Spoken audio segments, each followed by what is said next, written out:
I am Bruce Lee. I am standing in a Los Angeles parking lot, the California sun warm on my face, but my mind is momentarily back in the crowded, humid streets of Hong Kong. Not as the man people see now, but as a skinny kid. Little dragon, who learned early that the world could be unkind if you didn't find your own strength. It wasn't just about fighting, it was about understanding the flow, the rhythm beneath the chaos. That understanding started, strangely enough, with the dance, the cha-cha. My father insisted. Dragon, he'd say, sweat beading on his forehead as we practiced. Life is balance. Know when to be firm. Know when to eat firm. Know when to... He channeled it into Wing, China Master Yip Man, but more importantly, into discipline. It wasn't instant mastery, it was hours of stance training, legs burning, learning patience. While my spirit screamed to move, I learned that true power wasn't in the loudest shout, but in the quietest, most controlled breath. My teenage years were turbulent. Yeah, I got into scraps. Hong Kong felt small sometimes, and fists felt like a way to carve out space. One particular rooftop fight, messy and fueled by pride, changed everything. Winning felt hollow. Looking down at the guy, seeing the pointless anger, I realized this wasn't the way. My father's words about yielding suddenly clicked. It wasn't weakness. It was choosing your ground. That fight became the catalyst. I threw myself deeper into martial arts. Not just the how, but the why did this technique work? What was its essence? That restless mind needed more than Hong Kong could offer them. So, with Sai in my pocket and a dream shaped by American movies and philosophy books, I boarded a ship to San Francisco at San not as a conqueror, but as a student. America was a shock. The space, the different energy, the stares. I felt like a fish out of water, gasping my first job, washing dishes in a Chinatown restaurant. A steam, the clatter, the smell of grease, a world away from any martial arts fantasy. But I practiced my stances in the cramped alley during breaks, the cold concrete, under my bare feet. People laughed. Let them.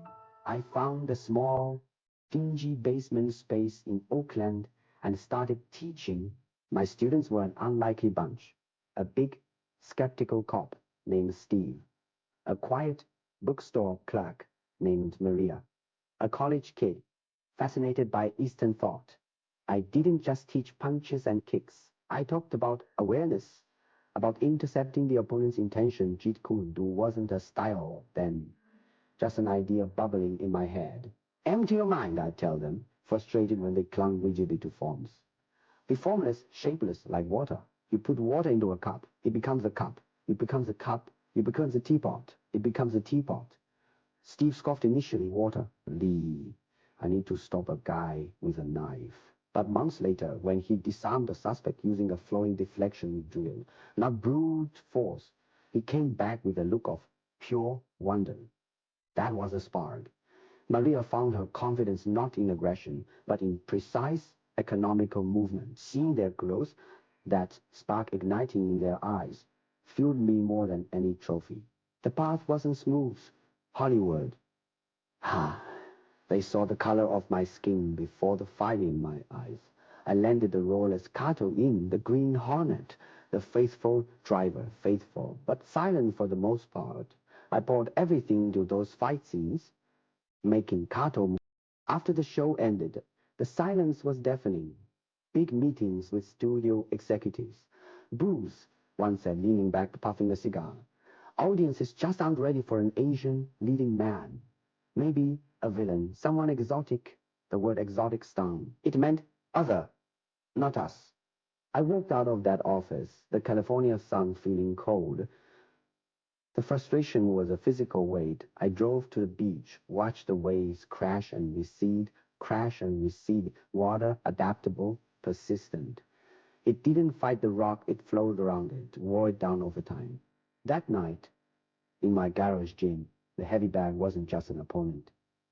It was every move, every closed door. I hit it with controlled fury. Each strike refining an idea. If they wouldn't give me a stage, I'd build my own. I wrote pages and pages, not just screenplays, but philosophies on movement, on life. My garage became a think tank. My students, my trusted friends, James, Dan, Takey became my sounding board. We trained relentlessly. But the conviction, why limit ourselves to one style? I'd argue, blocking Dan's kick, not with a traditional block, but a simultaneous strike and deflection. The best fighter isn't a boxer or a judoka. He is someone who can adapt instantly. We stripped techniques down to their core principles: efficiency. Directness, we called it Jeet Kune, to the way of the intercepting fist. It wasn't about creating a new dogma. It was about liberation from dogma. Teaching it felt like sharing a secret language of the body. Then, a crack in the dam. Marlowe, a detective film, offered a supporting role, but a pivotal fight scene. I choreographed it myself, fast, realistic, a blur of movement that left audiences gasping. People remember the guy who fought like a demon. Momentum build. The Big Boss, filmed in Thailand, was raw, visceral. I wasn't playing a hero, I played Chan Kalo, and a working man pushed to his limits. The heat was intense, the conditions tough, but the fire inside burned brighter. We shot the final fight sequence. My hands were numb, breath misting, but the focus was absolute. When Chen unleashed his fury, it wasn't just revenge.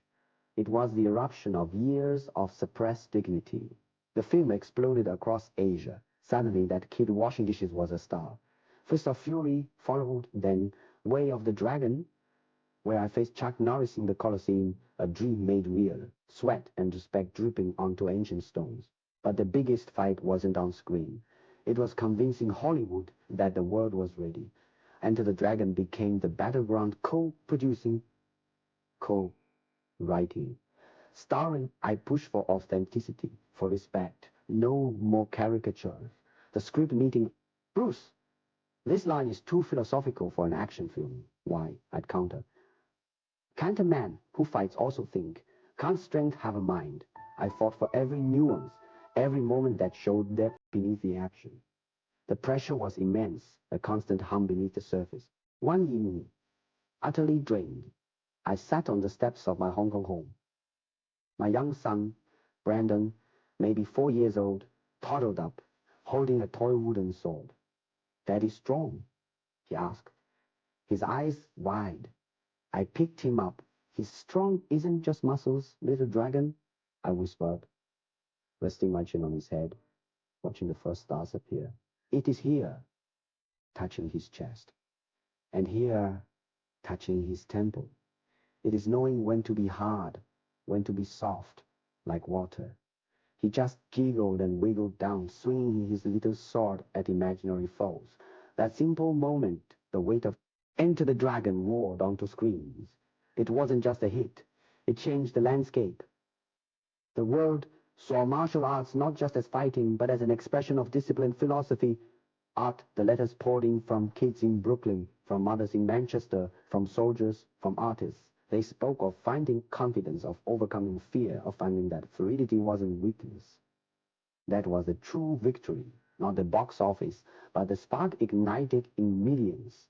Now, standing here, feeling the sun, hearing the distant city sounds, it feels like a circle closing. Yet wide open, the journey from Hong Kong alleyways to this global resonance wasn't about proving I was the strongest. It was about proving that the human spirit. It was about breaking the molds they tried to force me into, not with anger, but with relentless creation. My father was right about the dance, about roots. My roots are deep in the discipline of motion, in the constant questioning, in the belief that we are all capable of extraordinary growth. If my hands can no longer touch the world, let the idea touch you. Be like water, my friend. Find your own way, adapt, flow, persist. Fill your cup, shake your teapot, crash like the ocean if you must. But never stop moving, never stop becoming. The ripple from a single drop travels farther than you can. The morning sun is always new.